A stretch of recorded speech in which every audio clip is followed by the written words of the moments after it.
That was pretty good. That worked out. Welcome back, everyone. This is lecture 2 right there.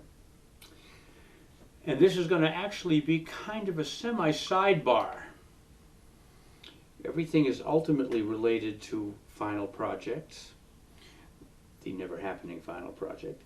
Everything is ultimately related to the single song that we're all going to be working on, which is I've Got Rhythm.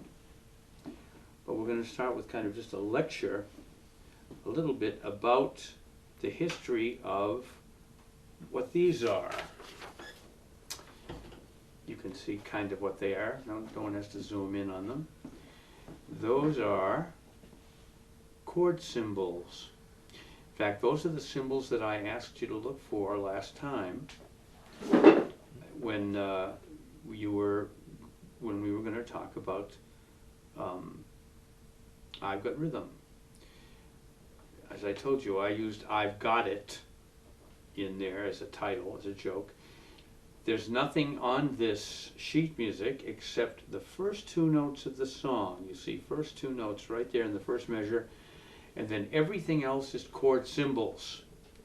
The chord symbols to the song you'll be improvising on as a semi-pseudo quasi-project song that you will probably never play in real life with a real group, but maybe you will.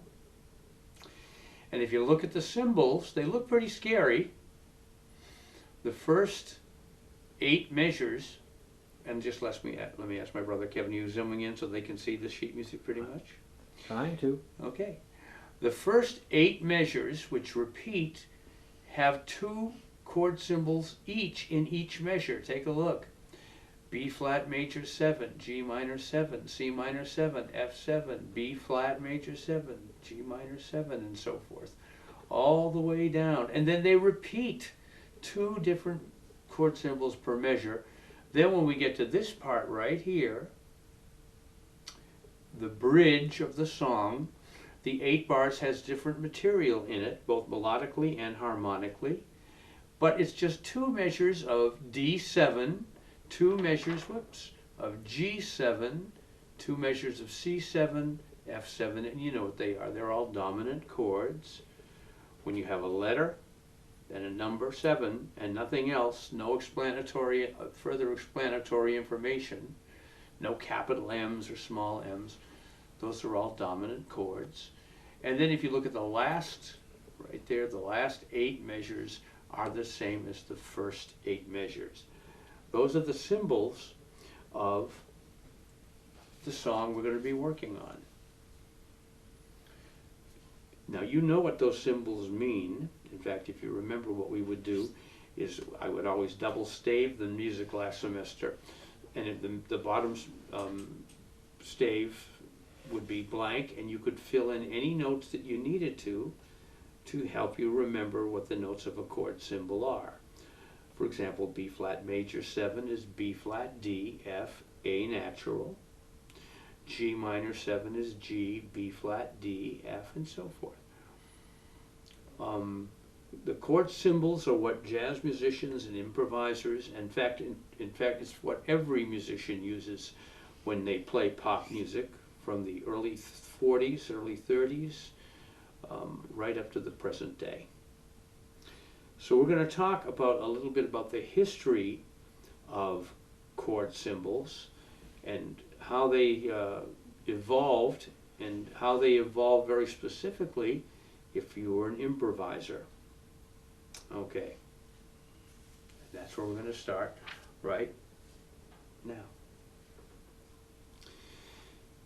In the early days of popular music, and then back in the 1800s, where piano was such an important part of American entertainment.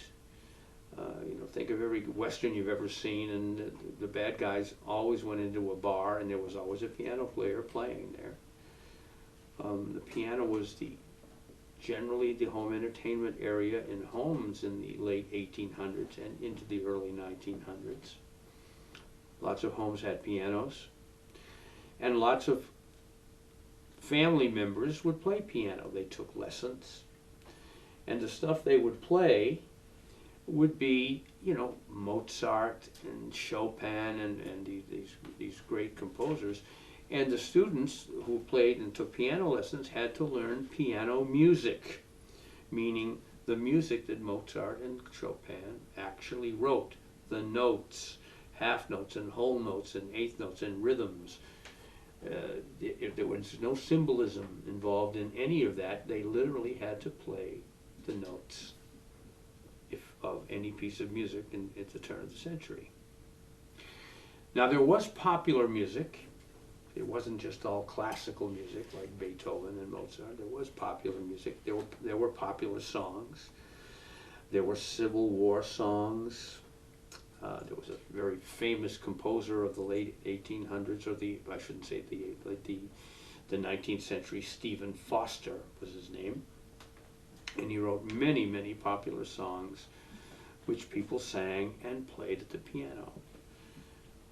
I Dream of Jeannie is one that's actually transcended its way all the way into the 21st century. There are lots of people that have the song I Dream of Jeannie in their DNA, even if they don't know why they know it. They know it. But it was a song written in the 1800s. I dream of Jeannie with the light brown hair. Very popular. It was a real popular song. He might have been the Michael Jackson of the late mid-1800s. And his music was written out, and if you wanted to buy a copy of the music of I Dream of Jeannie, you could go to a music store. There were music stores back then, but you could also order it from big catalog companies like Sears and Roebuck. And you'd get the music, and there would be lyrics there, and it would all be written out. You had to be an accomplished pianist to play that music. You had to be able to read notes and understand rhythms. There was no faking it. And then, at the turn of the last century, of the second to last century, from the 1800s into the 1900s, the popular American instrumental music of the day was ragtime music. And ragtime music was a piano music. And ragtime music was the rage from the early, 1890s, let's say, all the way up to the mid-teens, 2016 or 2017. It was a very popular instrumental music. It was piano music. It was a composed music. It used, its famous composer, Scott Joplin, was a black composer, pianist that played this kind of composed music, used a lot of the characteristics of African music in their ragtime music, and some of these names we know, Maple Leaf Rag and Tiger Rag and The Entertainer. There are many, many famous ragtime pieces, and every one of them was composed. No one was making it up. It wasn't improvised. It certainly wasn't jazz music. And the reason it was called ragtime music was because it did utilize African characteristics. And I'm not going to even attempt to play them, but I will kind of explain what the characteristics are of ragtime music. The right hand would play a melody that was syncopated. And syncopation is a major part of African musical tradition. And what syncopation means is putting the important note on the unimportant part of the beat. Now I'm tapping my hand as if I were marching or walking. This is a downbeat. Da, da, da, da, da, da, da. Every important note in that song happens when your foot hits the ground. or when my hand hits the ground. In ragtime music, the important part of the beat, the important note, happened when my hand is up in the air. The important note happens on the unimportant part of the beat, like when my hand is up here. So here is the sting. I'll do it in super duper slow motion. You all probably have heard the melody. I'll do the melody in real time. Da da da da da da da da da. Da da da da da da da da da da. Da da da da da da da da da. Da da da da da da da da da da. Now let's slow it down and let's see where all those high notes come. Da da da da da da da da da. Da da da da da da da da da da. Da da da da da da da da da. The important notes of ragtime music, the melodic notes, came on the upbeat. It was syncopated, which was a very African music characteristic. What's the left hand doing on the piano? The left hand is going da da da da da da. The important notes on the downbeat. Da da da da da da da da da. That juxtaposition of an important downbeat on the left hand and an important melodic note on the right hand in the air gave a quasi sense of out of syncness to ragtime. It didn't affect the musicality of it. It's just it was as if the right hand was anticipating the left hand. It was getting there sooner than the left hand. And hence, this kind of piano playing seemed ragged. And so they originally, before it developed this name ragtime music, it used to be called ragged time music. And that raggedness simply was just a way of describing the fact that the two hands seemed to be chasing each other around. The result was a very exciting music. It was very exciting to listen to. That syncopation was a very exciting element of music. But it was not improvised. It just sounded improvised. It sounded like the pianist was kind of making it all up. But here's the key. Ragtime music was composed. There wasn't anything that was made up. If you bought the Sting, the entertainer, or if you bought any of the ragtime music, make-believe rag, you bought sheet music, and it was as piano music-ish as any Chopin piano music or Mozart piano music. A person had to be able to play the notes. A person wasn't making it up. You really had to be able to read real music in order to play this very popular sounding, seemingly improvised music, but there was nothing improvised about it. Okay. Ragtime music was the popular instrumental music from, as I say, the early 1890s to the mid-teens, 1916. At that point, jazz music had been, percolating away in the small clubs and restaurants and brothels of New Orleans. This instrumental music that involved improvisation and a new scale and a new excitement because it was not written down, it was made up. And the players, people like Louis Armstrong, and that was, by the way, like the music that you heard at the beginning of this lecture, that music called Dixieland music or traditional music. This was an improvised music by unschooled musicians who had learned to play their instruments by ear. They didn't take lessons. They didn't know how to read. These are early New Orleans traditional Dixieland improvising players. They had no idea how to read music. That wasn't their thing. They played by ear. They improvised, and reading written notes was not important to them. Their creativity the excitement of going to hear them play and knowing you were not going to hear the same thing twice, knowing that they were interacting with each other, listening and affecting what each other would play, totally improvisationally, was a very brand new and exciting music at the turn of the 20th century and into the teens. I'm not going to go into the history of jazz in New Orleans except to say, as I often do, that fundamentally the history of jazz is considered that the early jazz musicians from New Orleans worked their way up the river on the river boats, which was true. And this music that had been isolated in New Orleans for all kinds of reasons suddenly started to spread north via the Mississippi, and it went to Memphis and Natchez and up to Chicago and Kansas City, and suddenly this new improvisational music spread like wildfire all over the country. The first result of this was that ragtime music kind of disappeared.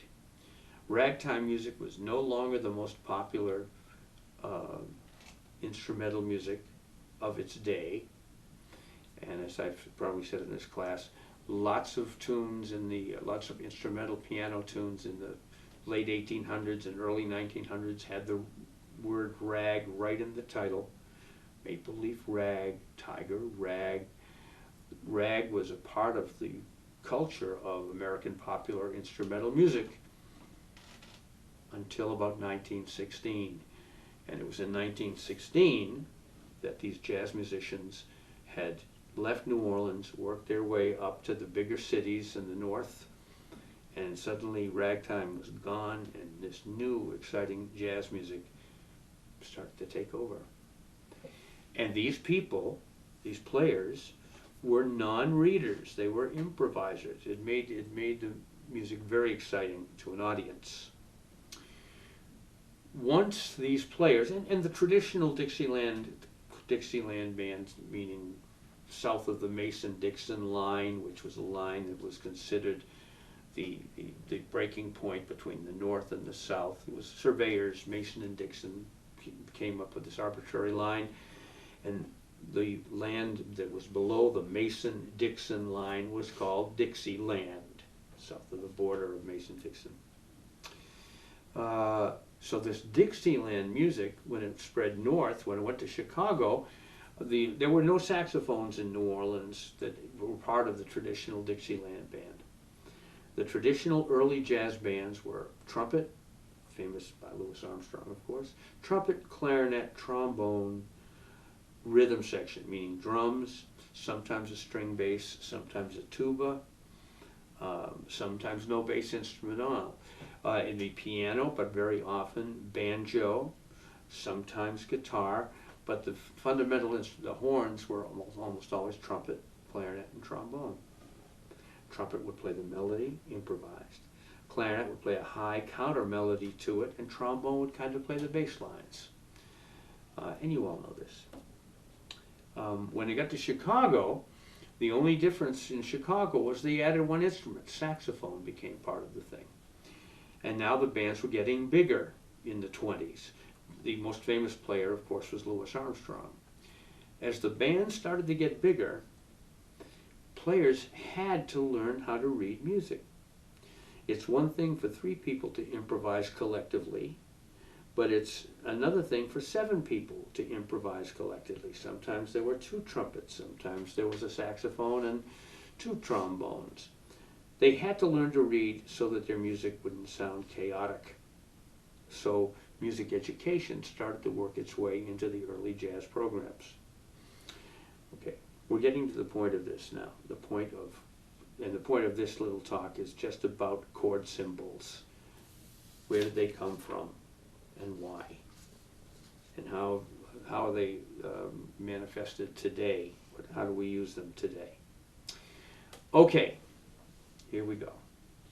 In fact, let me do this. In the old days, in the 20s, when popular music was written, if there was a very famous popular song, and there were many popular songs after World War I, the 20s was called the Jazz Age. It was a wild time, and there were many popular songs that spread across the country. And if you were a pianist and you wanted to buy some music of the latest popular song, what you'd do is you'd go to a music store and you'd buy sheet music. And sheet music would contain this popular song. There'd be a cover with a picture. I'm going to make up a title. 3 little words. It's a real song. But let's say you wanted to get a sheet music for 3 little words. You go buy it. It's probably 5 cents.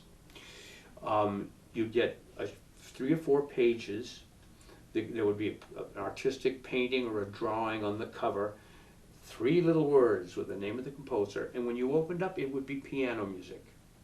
There'd be 3 staves. There'd be piano music, and the 3rd line on top would be for the melody, for the words.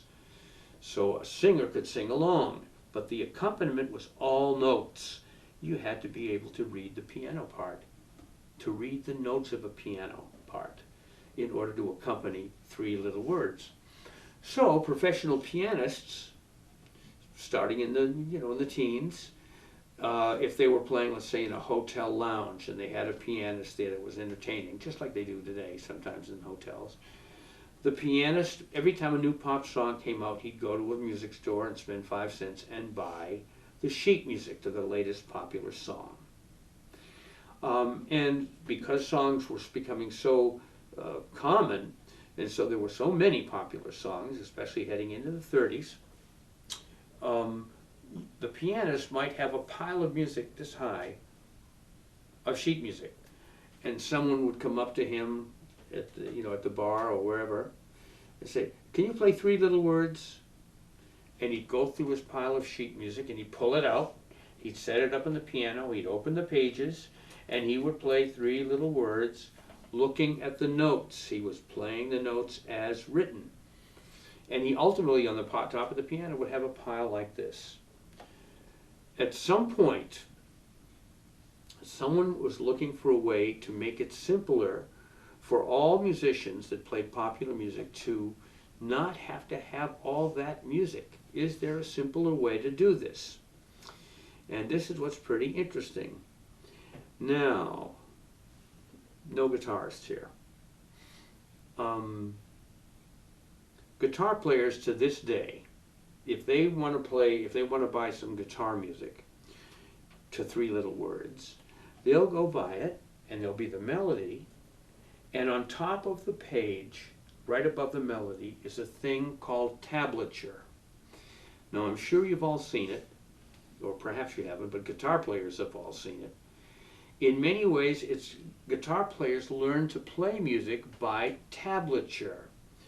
And what tablature is a little tiny picture above a measure of a guitar neck with the fingering actually drawn in. It shows the guitarist where to put his hand or her hand on the guitar in order to play that chord. Tablature is how guitarists play to this day, very often. Even excellent guitarists that I've had in this class who could improvise amazingly well have no particular knowledge of letter names or chords. They just use that tablature as a way to learn to play the guitar. So, this is what's so unique about this. In the 30s, the Roaring 20s was over, Dixieland music was the rage, but in the 30s, and this is really ironic these days, there was a popular rage to learn the ukulele. And you know what it is? It's that small-looking guitarish thing. There's an incredible rage today to learn the ukulele. Don't ask me why. It's a very convenient, small instrument that allows you to accompany yourself. But ukulele is huge now in the 21st century. And it was huge in the 1930s. So people wanted to get out and play the ukulele, but they didn't want, these are people that didn't know anything about music, so tablature started to be used both for guitars and ukuleles in the 30s. That's when tablature really kicked in. And so people could buy guitars and look at the way the fingers are supposed to look in the thing, and they would do it. Tablature was the first kind of chord symbol. A picture of a hand position on a guitar represented a chord. It represented a harmony. And it was in all guitar music. So guitarists had a way of kind of having a relaxed way of accompanying themselves because they were playing off pictures that they could see on their music. Pianists didn't have that. Pianists were still kind of stuck with piles and piles of sheet music. There was no simple way to play tunes. Okay, so what happened in the 30s? Someone came along with chord symbols, meaning the letter names and numbers, like we know now. C major 7, capital C, capital M 7, D minor 7, capital D, small m 7, G dominant 7, capital G 7. And they started to put these symbols on top of the sheet music that they bought. So when they bought Three Little Words in the 30s, not only would there be a full piano part for those pianists that could read, but there would be the melody line with the lyrics, and on top of that there would start to be these little symbols. C major 7, D minor 7, E minor 7 is the symbols that you all know. These symbols that allowed the freedom, allowed unschooled pianists to be able to play the piano. They didn't need to know all the notes, they just needed to know that a C7 was that, and a G7 was this, and they could fake the tunes. They didn't have to have the specificity of the notes. Those symbols started to be used. And it simplified everything for pianists, except for one thing. If someone said, "Can I hear Three Little Words?" these guys still had to go to their big pile of sheet music, open it up, and then read the chord symbols. So they were still dealing with a pile of music, even though the chord symbols had started to be added to it in the 30s. Now we come to the kind of interesting thing. In the late 30s, there was a guy named George Goodwin, and he came up with a thing called a tune dex. And it was like a little Rolex, it was like a card. And on the card, he had in very small type the melody of Three Little Words written out, and maybe even the words written under the melody, but no piano notes. All he had was this card with the chord symbols on top of the measures. No notes, no double stave. Excuse me. One line of music on a card, very small, small printed. So now that the pianists, all they had to do was go to like a Rolodex deal. It was called a tune dex. They had all their songs on their cards. They could flip to the card. They'd have the melody, the chord symbols, all on a card about that big. It revolutionized the music industry as far as pianists were concerned. They didn't have to lug stuff. And suddenly every piano player started to get comfortable with playing harmony parts based on chord symbols. They didn't need all the notes. In fact, many piano players didn't even know how to play the piano with the notes. They started to learn how to play the piano totally based on what the chord symbols told them. And their shortcut was this tune dex file on a cylinder, so that their tunes were accessible to them right away, much more handy, a lot of clutter, not a lot of big piles. Okay. Now that was perfect for the pianist, perfect for guitarists too, actually. But what about everybody else? What about horn players? What if you had a wedding? What if you had a band, even like a Dixieland band? What if you had a bunch of musicians that wanted to play these same songs, but they didn't want to have their sheet music either? Well, in the early 40s, a very interesting thing happened. Someone, and we don't know who, took these Rolodex Tundex cards, which were about that big. You could get an entire song on something that big. And they figured out a way to publish them in a book form. And on each page, there would be 3 Tundex cards on each page. So suddenly there was a book that allowed musicians to fake tunes by using the chord symbols and the melody and the lyrics, but reduced to a very small size, and then having 3 tunes per page. This allowed musicians who did not know how to read notes to fake the tunes, meaning make up their own stuff. You see a chord symbol and you could play it one way or another way. There's all kinds of ways to play a chord symbol. And so they could fake it. And what this book was called, this first book that included all these tunes from Tundexes, was called the original #1 fake book. In fact, it was called Fake Book #1. And this is what it looked like. Over 1,000 tunes in this book, it says. Now, what do they look like? I'm opening up the page at random here, and I'll just show you this one. Bro, can you zoom in on that somehow? This page right here. If you look at that page, you'll see 3 tunes. 1, 2, 3, all very tiny, all very simple. Now I'm going to turn around and tell you what these tunes are, but take a look at it first. Get these in your head. Fake Book #1. 3 totally different popular tunes of the day. Now let me see what they are. My Ideal, My Mother's Eyes, My Prayer on this page.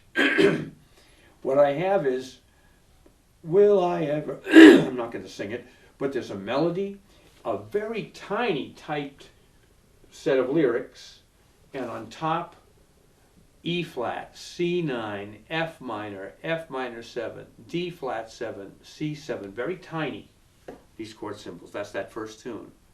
There are 3 tunes per page.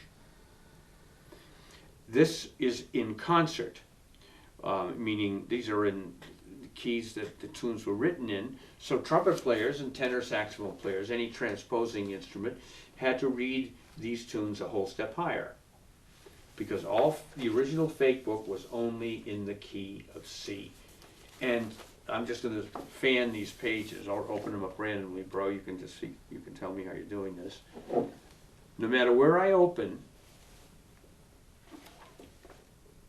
there are 3 tunes per page. Here is a book with 1,000 songs that every musician could bring with them to a job. If the job was a wedding or a bar mitzvah or a club thing, everything was here in this Fake Book #1. Now let me just try something. I'm going to look through here. Let me just see what I'm looking for. Wait, don't anyone go away. Aha, page 206. Let me just go to page 206.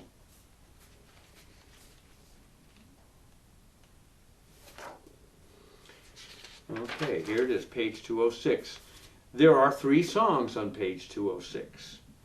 The bottom song is called 12th Street Rag. Again, it's got the lyrics, tiny lyrics. It's got the symbols, C, G7, G7, G7, things that would allow the piano player to play it. The tune at the top is called 3 Little Words. And this is a song that was written in 1930. There is a real song. It's in the key of C. And that's what it looks like. The pianist no longer has to dig out the sheet music with a complete piano part to this song, 3 Little Words. Here it is, right here in the key of C. It's got the lyrics, it's got the melody, and it's got the chord symbols. It says key of C. That means that the original key, the key that the song was written in is C. So all songs are written in original keys. I could go, if I were to play this song with the rhythm section, even the guys that usually do final projects with you guys, like Ben Cook, those guys, I could go like this, make this symbol to Ben Cook, and start to play Three Little Words, and he would go right into it. He knows that C is the original key. These are the keys that the song was written in. Why? Because keys, original keys, will accommodate the human voice. So if I want to sing Three Little Words, and I know the first note's a C, I would go, three little words, oh, that what I'd give for that wonderful phrase, to hear those three little words. I could sing the whole song because it's in a perfect key for a vocalist. And it's in this fake book, #1. And like it says, 1,000 songs in here. In the contents, it'll even give you categories: slow, medium, bright, swing, up-tempo, blues, and Dixieland, meaning dance tunes, standard waltzes, classical and semi-classical songs, foreign songs that were popular, French and so forth. It is a complete encyclopedia of the popular music of the 40s. And it was called Fake Book #1. And this is an original. This is an original Fake Book #1. It is the Bible for professional musicians in the 40s. As new popular songs were written through the 40s, through the war years, from 1940 to 45, many popular songs about the war were written and continued to be written for vocals. There became suddenly the need for a Fake Book #2 and a Fake Book #3. But the Bible was always Fake Book #1. And this is an original Fake Book #1. Okay, here's the interesting factoid about Fake Book #1. Let me just open it up here. I'm looking at the publisher. Let me get the publishing information, like who published it.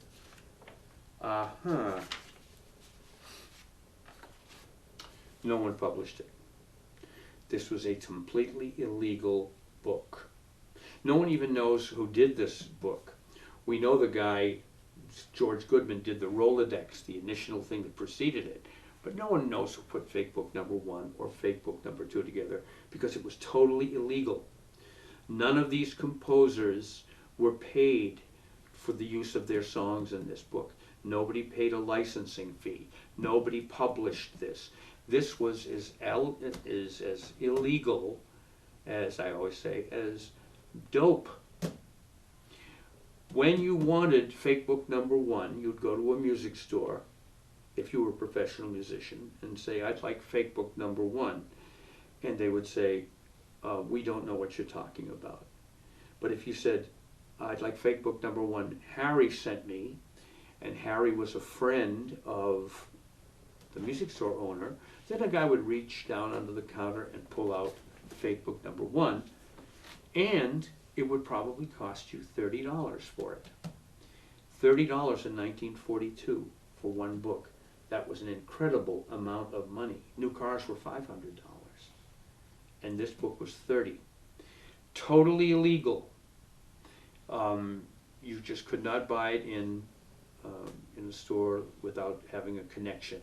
But everyone had it. It was the Bible of popular music, and the simplest way for even uneducated musicians to play tunes.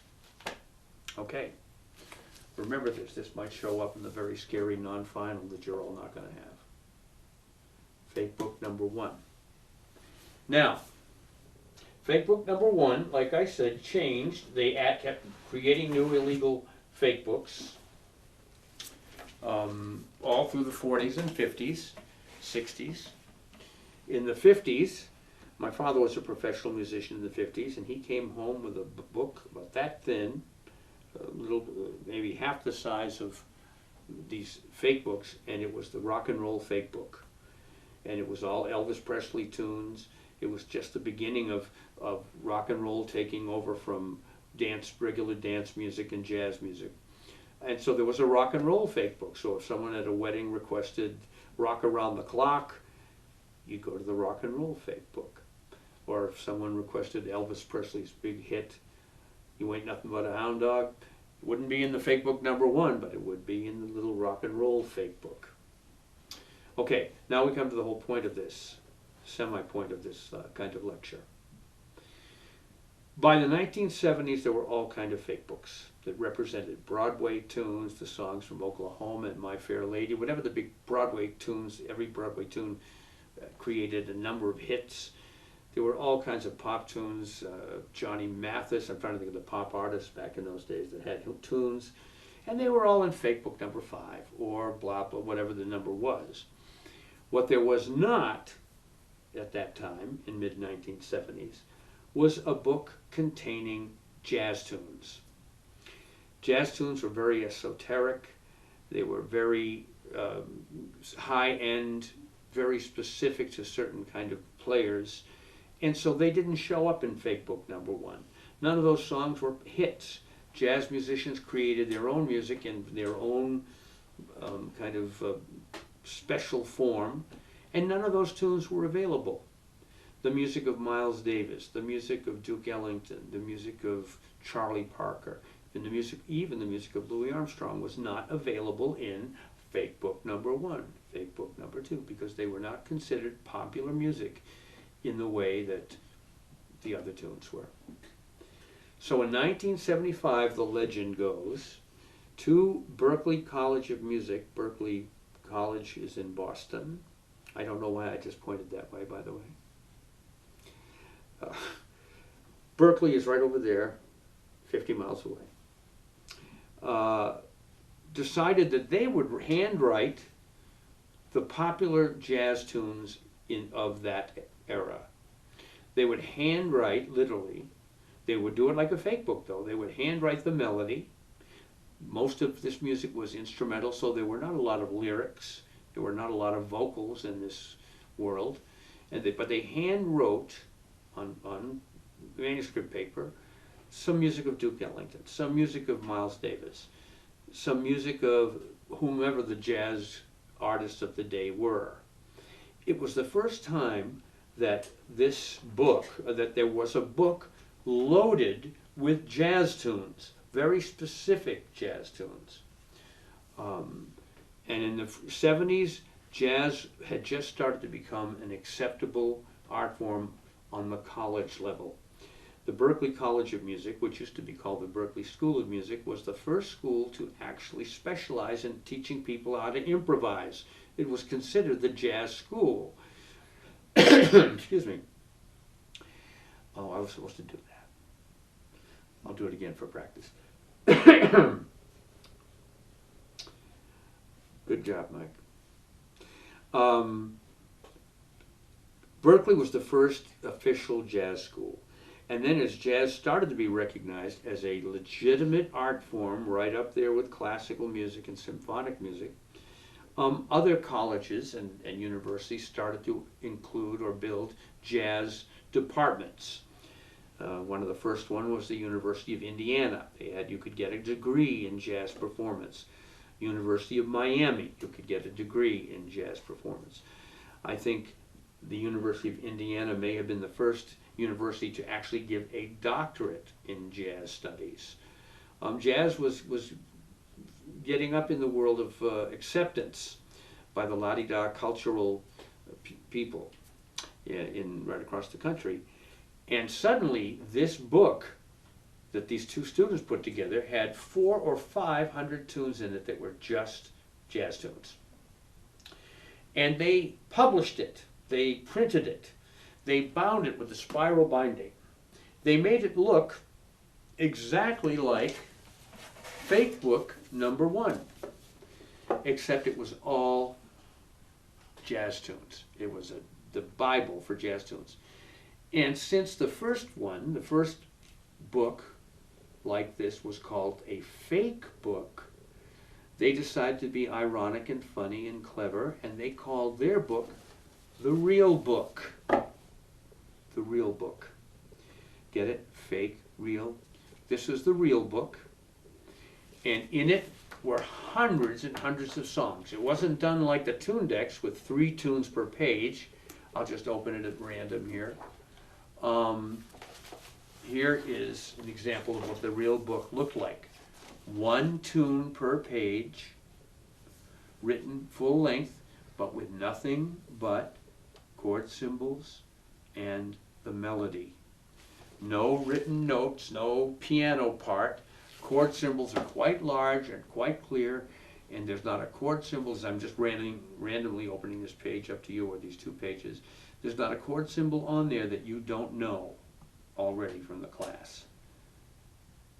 There's not a chord symbol on there. The validity, I shouldn't say the validity, well, some of you might even recognize this song, Las Vegas Tango. It was, I think it was somebody's project song last semester. This book became the Bible. This book became so in demand that every musician, to this day, it's still the Bible. To this day, and you know that. Carrie's got a real book. It's the Bible for jazz musicians, for literature. I mean, for repertoire, not literature. It's the Bible for all jazz musicians. Almost every important jazz song is in here. And if you want to look for tunes to play at a recital, or if you just want to jam, this is the book that people get. The Real Book. Now, in 1975, this book is totally legit. Take a look. There's a publisher, Hal Leonard. Every song is paid for. Every artist is being compensated for his song in here. This is a very new experience. In 1975, if you wanted this book, you'd walk into a music store and say, I'd like the Real Book. And the guy would say, we don't sell the book. I never heard of it. And then you'd say, Charlie sent me, and he'd reach under the counter and pull out a Real Book and sell it to you for $30. This book, when it first came out, was as illegal as the fake book #1 was. It was totally illegal. You were not allowed to have this. So I remember back in the mid-70s, walking up Mass Ave in Boston, and I've told this story. I don't think I've told it in the class though. And I see a line of people on the sidewalk at the corner of Mass Ave and Boylston Street, and they're waiting for something, and I don't get it. And then a van pulls up, and the doors open up, and the guys are running up to the van and throwing money in, and people in the van are throwing these Real Books out. It was like an incredible, totally public drug deal. They were selling this book illegally. People were throwing money at them, and then the van pulls off as if it was a criminal endeavor, and it was. Okay, now here's a sidebar to a sidebar. When I first started teaching at Holy Cross, and they were showing me around the library, the music library, that little library that really hasn't, it's right there, it hasn't changed much size-wise. And the librarian at the time was showing me the jazz section, the jazz department of books, and they had jazz encyclopedias and biographies of jazz players. It was a beautiful little jazz section. And as I'm looking at it, I see the Real Book right on the shelves. And I said, what? So I took the Real Book out, and it was, I opened it, of course not published, totally illegal. It was a totally illegal book on the shelves of the Holy Cross Music Library. And I couldn't believe it. I was totally knocked out by it. And I said to the librarian, I said, this is phenomenal. And she said, what? I said, look at this. You got the Real Book. This is so great. You got the Bible right here on the shelves, and it's all, you know, annotated in and legally registered. It's a member of the library. It says Holy Cross right on it. It's got a number. Dewey Decimal System. Probably not that. I said, "It's so great that you have it." She said, "Why not?" I said, "Well, look, it's illegal. This book has been illegal for 20 years. There's no publisher. This is a totally illegal book." And she looked at it, she was horrified. And then she said to me, "Do you want this book?" I said, "Of course I want this book." And she gave it to me and said, "Get it out of this library." And I did. Now, about 10 or 15 years ago, a very legitimate music publishing company, Hal Leonard, one of the big musical publishing companies in the country, decided to pull a very funny bit. They got a hold of a real book. They took the whole thing, photocopied the pages, and then contacted every artist, every management people, every management person, and said, we're going to publish the real book legitimately. Would you mind if we included your tune in there? And everybody said, yes, of course. And then what they did, since nobody knows who created the real book, and nobody could admit to it, they took the same cover and used the same design. So this cover, the real book, this font or whatever it is stolen from the original people that did the real book. The way this thing was laid out, the way these songs were copied and printed, used exactly the same handwritten font that the other guys had used when they really wrote it by hand. So now you can buy the real book. I'm sure Carrie's is totally legal. I'm sure she bought it legally. Everybody has the real book. Everybody wants it. You can now get it. This is the one in C, meaning all these tunes are in the original keys. Scrapple from the Apple is in the key of F. I'm just looking at key signatures. These are all tunes that you will just, Lady Bird is in the key of C major. These are all original keys. But if you're a trumpet player, you can buy the B flat book. So you can read it exactly off the page. It's been transposed for you. If you're an alto player, Manny, you can buy this. It says the E flat real book, meaning it's been copied out and transposed for alto players. There's a bass clef real book. Same tune, same order, same key, except it's written in the bass clef so that, Nick, you could play that. Maybe you do have one already, I'm guessing, possibly. There is a vocal real book, meaning there are numbers of tunes that jazz singers do sing, although jazz is principally an instrumental music. And so they took all the songs with lyrics that jazz singers use and they call it, and it's a real book for singers.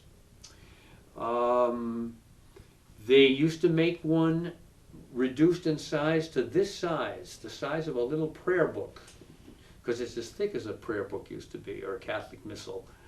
And it's the same thing reduced, so you could keep it in your pocket, you could keep it in a briefcase easily.